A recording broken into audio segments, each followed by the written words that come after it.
Un soldado camina bajo la nieve. A su lado, cientos de compatriotas marchan. Al otro, una hilera de tanques avanza y parece imparable. Cientos de kilómetros más allá está la ciudad de Moscú, uno de los objetivos de este ejército alemán que acaba de entrar en territorio enemigo. Se supone que los suministros irán llegando, que el frío no supondrá una amenaza y que la misión saldrá bien. Pero las cosas no marcharán como Adolf Hitler las planeó. Es el 22 de junio de 1941 y la Operación Barbarroja, es decir, la invasión alemana sobre la Unión Soviética, está a punto de comenzar y también a punto de poner el primer clavo sobre el ataúd de Alemania en la Segunda Guerra Mundial. Si quieres descubrir qué sucedió en una de las operaciones más icónicas de esta guerra, entonces quédate con nosotros y prepárate para viajar en el tiempo. Uno podría pensar que la Unión Soviética siempre estuvo del lado aliado, pero sería un error. En 1939 había firmado el Pacto de No Agresión Ribbentrop-Molotov y el Tratado Alemán-Soviético de Amistad, Cooperación y Demarcación. Ambos fijaban en secreto las esferas de influencia alemana y soviética para Europa Oriental y Central. La Unión Soviética había negociado una coalición antifascista con el Reino Unido, pero al igual que Hitler, aquella nación sospechaba de las intenciones comunistas. Sin embargo, el canciller alemán entendió el momento histórico y en septiembre de 1940, alemanes y rusos invadían Polonia con solo unas semanas de diferencia, dando inicio a la Segunda Guerra Mundial. Tras la conquista de Francia por parte del régimen nazi, los soviéticos se anexionaron Estonia, Lituania y Letonia, así como territorios del Reino de Rumanía. Luego llegó un punto de tensión con la denominada Guerra de Invierno, donde los rusos vencieron con mucho sufrimiento a Finlandia, debilidad que Hitler notó. El canciller también notaba que el Ejército Rojo estaba próximo a los campos de petróleo de Rumanía, fundamentales para su industria. Por eso debía acabar con la Unión Soviética antes de que fuera demasiado tarde. Debía eliminar de la faz de la tierra a judíos bolcheviques y eslavos. Para diciembre de 1940, la Operación Fritz estaba en marcha. ¿Dijimos Operación Fritz? Correcto. Ese era el nombre original. Pero el canciller decidió que hacía falta otra palabra y pensó en el emperador Federico Barbarroja, cuyo reinado había representado el apogeo del Sacro Imperio Romano Germánico. Ahora sí, la operación tenía su nombre definitivo y, según las intenciones de Hitler, adquiría el tono de una verdadera cruzada de Europa contra Asia. Antes de continuar, debemos hacer otra aclaración. Todo debía comenzar en mayo de 1941, pero debido a la ineficacia de sus aliados italianos para conquistar Grecia y un golpe de estado perjudicial en Yugoslavia, Alemania debió intervenir y retrasar la operación. Ahora sí, seguimos con los hechos. Alrededor de 3.5 millones de hombres, 3.000 tanques, 7.000 piezas de artillería y 2.500 aviones se movilizaron al frente oriental a partir de las 3 a.m. del 22 de junio de 1941. 150 divisiones terrestres y 19 divisiones Panzer conformaban lo que era la mayor y más poderosa fuerza de invasión en la historia. Incluso se sumaron más de 30 divisiones de tropas finesas y rumanas. Cierto es que la Unión Soviética poseía hasta el triple de tanques y aviones, sin contar sus soldados. Sin embargo, los alemanes otorgaban un crédito total a su maquinaria de guerra. En teoría, con este ejército, nada podría salir mal, más aún teniendo en cuenta que enfrente, las fuerzas soviéticas tenían aeronaves obsoletas junto con una logística deficiente. Sin embargo, la Wehrmacht se topó con una serie de enormes problemas. El primero fue la infravaloración que la inteligencia alemana hizo del Ejército Rojo. No contaba con que una vez destruidas las 150 divisiones que estimaban, los soviéticos tendrían más de 200 divisiones dispuestas a entrar en acción hacia mediados de agosto, a las que más tarde se les sumarían experimentados soldados de Siberia, listos para afrontar las peores condiciones climáticas. Segundo problema, la política de tierra arrasada, la misma que los rusos habían usado contra Napoleón Bonaparte. Campos quemados, puentes destruidos, fábricas desmanteladas y hasta vías férreas destruidas impidieron el progreso alemán, así como el envío de suministros. Además, la determinación defensiva de los soviéticos provocó un resultado completamente distinto al que los invasores habían obtenido en Francia, bloqueando una y otra vez sus caminos. Y tercer gran escollo, al igual que Napoleón lo había hecho hacía más de 200 años, Hitler invadió a los rusos en pleno invierno. Si estás pensando en lo duro que debe ser esa estación en Rusia, estás en lo cierto. Y hay algo peor. Aquel invierno de 1941 llegó antes de lo previsto. Las lluvias convirtieron los terrenos en lodo puro y atascaron los blindados alemanes, mientras que la nieve terminó de paralizarlos e incapacitó a soldados, cuyo equipo era totalmente inadecuado para este clima. ¿Recuerdas el retraso alemán debido a su invasión de Grecia y Yugoslavia? Ahora entiendes por qué esa demora fue algo clave. Entonces pasemos al desarrollo y desenlace de la operación. Al norte, el grupo del general Wilhelm von Liev se dirigía a la ciudad de Leningrado. Al sur, las tropas del general Gerd von Rundstedt y los tanques Panzer del general Paul Ludwig von Kleist estaban en camino a Kiev. Y al centro, el golpe principal estaba a cargo del general Fedor von Bock, junto con los blindados de los generales Heinz Guderian y Hermann Hoth, quienes tenían la misión de alcanzar tanto la ciudad de Smolensk como la capital, Moscú. El frente era de casi 3.000 kilómetros y los rusos fueron tomados por sorpresa. Entre julio y septiembre cayeron las ciudades de Minsk, Smolensk y Kiev. Y en una semana, el grupo del centro se había hecho con más de 300 kilómetros. Los movimientos desconcertaban y envolvían a los defensores. Pero por los puntos que ya mencionamos, al ejército nazi se le hizo cada vez más difícil progresar. A pesar de haber capturado casi 3 millones de soldados enemigos, los hombres estaban cansados tras recorrer grandes distancias a pie. La coordinación entre grupos de la ofensiva no se terminaba de consolidar. Los tanques T-34 soviéticos causaban más daño de lo que se pensaba, y las autoridades no se decidían entre tomar Moscú, que ya estaba a poco más de 300 kilómetros, o avanzar hacia el sureste. Una y otra vez, los alemanes rompían las defensas de la Unión Soviética, y una y otra vez, aquella resistía. Cuando Hitler accedió a atacar Moscú en octubre, ya era tarde. El general Franz Halder, jefe del Estado Mayor del alto mando del ejército alemán, escribió en su diario: «Está cada vez más claro que subestimamos al coloso ruso. Cuando destruimos una docena de sus divisiones, ellos ponen otras 12 en reemplazo».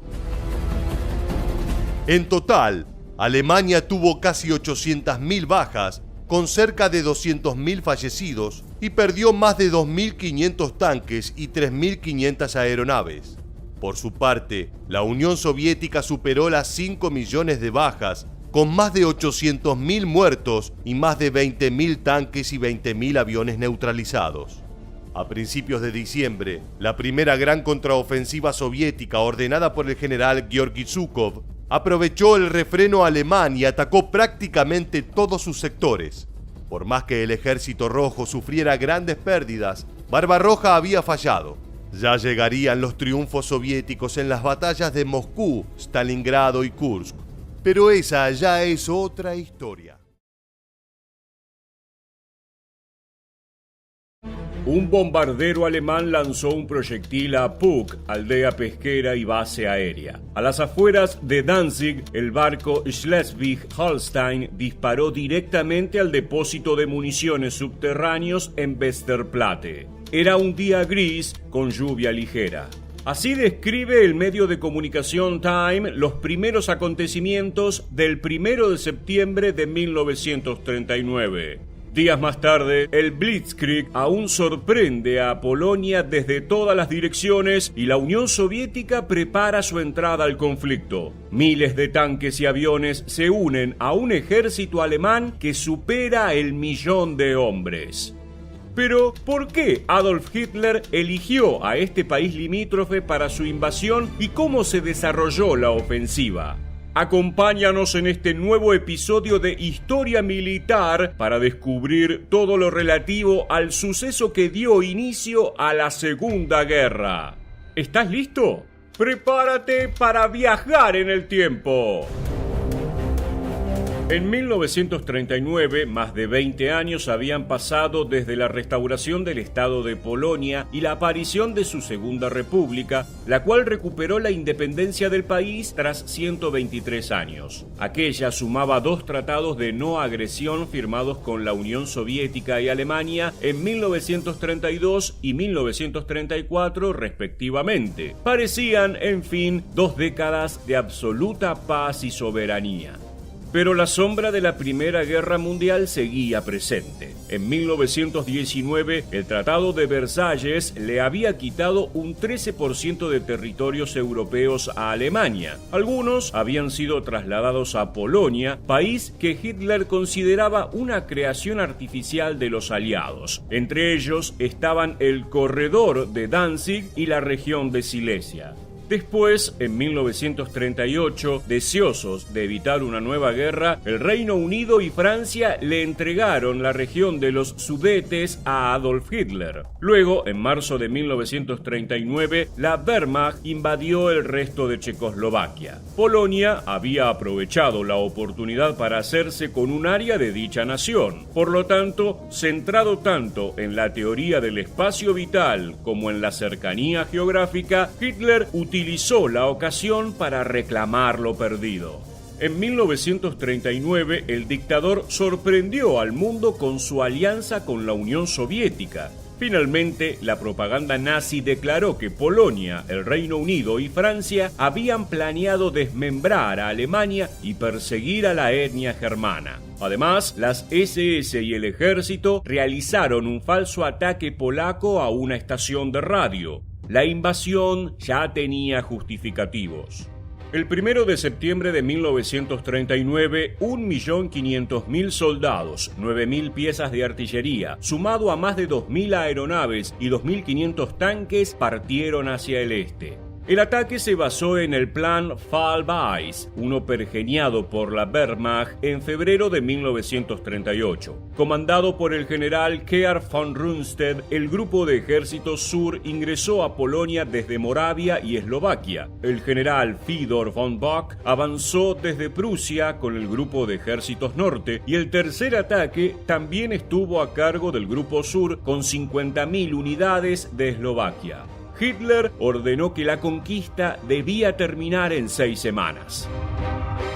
Aquí entró a tallar la nueva manera de afrontar el conflicto armado, el Blitzkrieg. Primero hubo un extenso bombardeo para intentar destruir la capacidad aérea, terrestre y comunicacional del enemigo. Luego sobrevino la ofensiva por tierra con tropas, blindados y artillería. Finalmente, la infantería avanzó sobre la resistencia restante. El debut de este método sucedió entre las 5 y 8 de la mañana del 1 de septiembre. Previamente, las llamadas Fuerzas de Autodefensa, unidades entrenadas para proteger a las comunidades de origen alemán, habían realizado distracciones y sabotajes. Durante toda la campaña, la Luftwaffe causó enormes pérdidas y terror en la población civil mediante sus bombarderos Stuka, Heinkel y Dornier. Abajo, 7 divisiones Panzer aislaban, rodeaban y aniquilaban a las unidades enemigas. Británicos y franceses declararon la guerra a Alemania el 3 de septiembre, pero su ayuda fue casi inexistente. Sus fuerzas eran insuficientes para responder a tal sorpresiva embestida. Tampoco habían previsto la ayuda de la Unión Soviética. ¿Quiénes defendían a Polonia? 1 millón de efectivos, 4.300 cañones, 400 aviones y poco más de 800 blindados enmarcados en el Plan West, originado en el Pacto de Defensa Común polaco-británico. Su idea era aguantar la agresión durante 6 meses.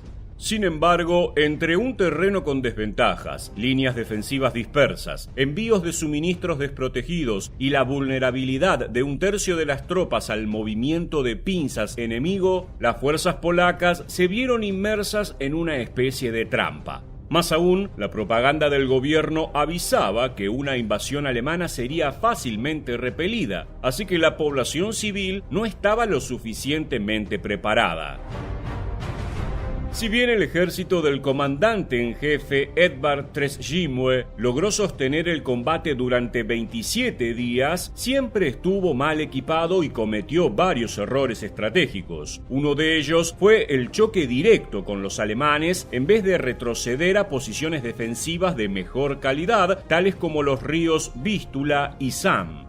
Otro sucedió a mediados de septiembre, cuando se ideó un movimiento para que el ejército prusí atrapara y repeliera al enemigo. La renovada mecanización de los invasores fue demasiado. Tras ello, ningún otro gran ataque fue posible. Los historiadores rescatan el espíritu combativo de una nación que contaba con 12 divisiones de caballería. Sí, oyeron bien, caballería. Por caso, en la aldea de Kroyante, la carga del 18º Regimiento de Uhland de Pomerania logró dispersar de manera temporal a un grupo de infantería alemán. También se vio el mismo espíritu en la Fuerza Aérea que, a costa de perder 330 aeronaves, causó alrededor de 280 caídas a la Luftwaffe y dañó a otros 279 aviones.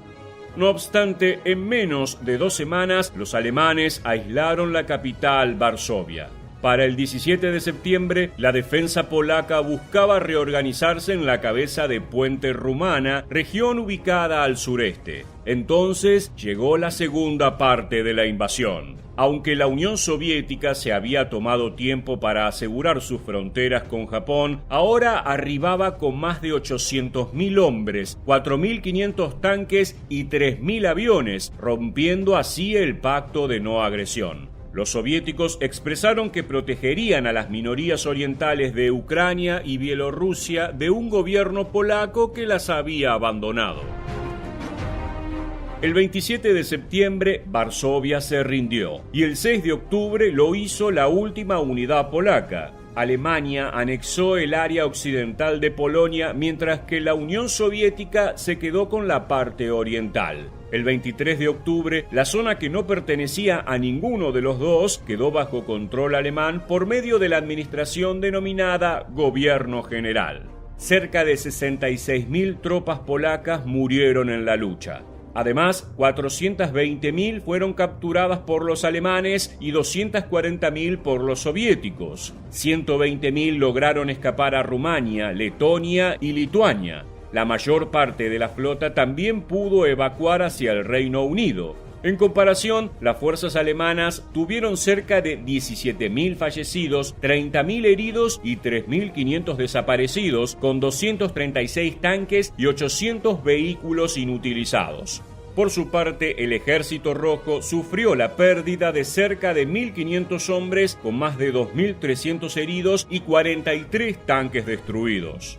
La ocupación llevó a la muerte de alrededor de 5,5 millones de polacos, es decir, 1/6 de la población total y el 90% de los residentes judíos. Se incluye el asesinato masivo de 3 millones de ciudadanos en fusilamientos y campos de exterminio. Hay que añadir que 100.000 personas de la cultura y política polacas fueron eliminadas de manera secreta entre 1939 y 1940 para germanizar el país antes de la invasión.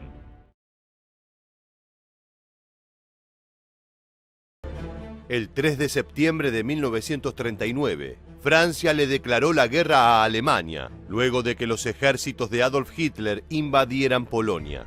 Como medida preventiva frente al temor de la naciente expansión nazi por la Europa occidental, los franceses ejecutaron la fallida Operación Sar, en la cual intentaron apoyar a las tropas polacas para finalmente ser repelidos por los alemanes y obligados a retirarse nuevamente hacia territorio francés, detrás de la llamada Línea de Maginot.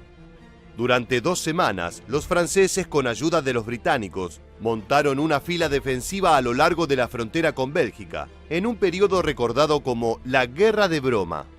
Por su parte, Hitler creía que los aliados cederían sin luchar y extendió un acuerdo de paz con Reino Unido y Francia, mientras avanzaba sobre Noruega y Dinamarca, para así allanar el camino hacia el oeste. Como es sabido, los aliados desestimaron todo interés del Führer en llegar a un tratado diplomático, ya que sus acciones dejaban en evidencia el deseo de dominar toda Europa. Para mayo de 1940, Francia había desplegado su defensa desde las costas del Canal de la Mancha hasta el límite occidental de la Línea de Maginot, escudo del cual formaba parte el ejército belga. No obstante, recostados en su confianza, los aliados desconocían que Hitler tenía un poderoso plan en marcha, capaz de devastar a las fuerzas que protegían el frente occidental del avance de la implacable maquinaria nazi. Acompáñanos en un nuevo episodio de Historia Militar para conocer cómo fue la estrepitosa caída de Francia frente a la Blitzkrieg alemana en una batalla que duró tan solo 46 días. ¿Estás listo? Entonces prepárate para viajar en el tiempo. Mientras Francia preparaba sus defensas para lo que creía sería una larga guerra contra Alemania, Adolf Hitler debatía junto a sus generales un plan para tomar el país galo de un solo golpe. Esto no se debía a que los alemanes se creyeran todopoderosos, sino todo lo contrario. Eran muy conscientes de que carecían de los recursos para sostener campañas por periodos prolongados, de manera que la única forma eficaz a su alcance, si querían conquistar una nación entera, era aprovechar la potencia de la Blitzkrieg y la Luftwaffe. Polonia, Noruega y Dinamarca habían caído rápidamente frente a la Wehrmacht, pero Francia contaba con una tradición bélica imposible de obviar para los alemanes, que apostaban a que esta sería su lucha más dura hasta el momento. Fue el general Erich von Manstein quien propuso una estrategia para romper el cerco de la defensa aliada. Propuso atacar primero Bélgica, para así atraer a la mayoría de las fuerzas anglo-francesas ubicadas en la Línea de Maginot, de manera que el acceso a Francia quedara desprotegido. A este movimiento se le conocería como el Plan Amarillo. En ese momento, el grueso del ejército alemán atacaría las Ardenas y entraría en Francia. Alemania movilizó hacia el oeste a 4.500.000 soldados de la Wehrmacht, 14.000 piezas de artillería, 4.200 tanques y más de 5.000 aviones de combate de la Luftwaffe. Todos estos elementos se dividieron en 157 divisiones, de las cuales 135 se dedicaron a la ofensiva. El grupo de ejércitos A, comandado por Gerd von Rundstedt, comprendía 45 divisiones y media, incluidas 7 blindadas, y debía ejecutar el movimiento decisivo a través de las defensas aliadas en las Ardenas. El grupo de ejércitos B, a cargo de Fedor von Bock, estaba compuesto por 29 divisiones y media, incluidas 3 blindadas. Su tarea era avanzar a través de los Países Bajos, para así atraer a las unidades del norte de los ejércitos aliados, con el objetivo de llevarlas a un callejón sin salida, donde quedarían encerradas. Finalmente, en el grupo de ejércitos C, bajo las órdenes de Wilhelm Ritten von Lieb, formaban 18 divisiones, cuyo trabajo era evitar un posible movimiento de flanqueo desde el este por parte de los enemigos, además de que debían lanzar pequeños ataques de retención contra la línea Maginot y el Alto Rin. A las 21 horas del 9 de mayo, la palabra Danzig fue transmitida a todas las divisiones del ejército, dando inicio al Plan Amarillo. El grupo de ejércitos B avanzó sobre los Países Bajos. Un grupo de paracaidistas alemanes se lanzaron sobre La Haya para llamar la atención, y lo lograron.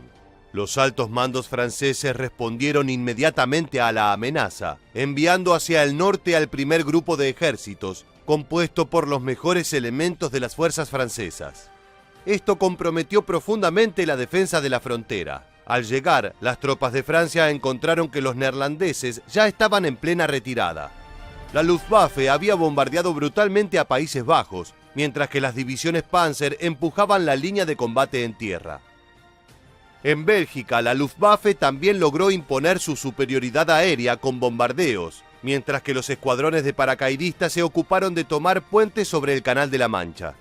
La Wehrmacht asaltó y logró tomar la fortaleza de Ibn Imael, punto clave de la defensa belga, lo que llevó a sus generales a retirar sus tropas mucho antes de lo planeado.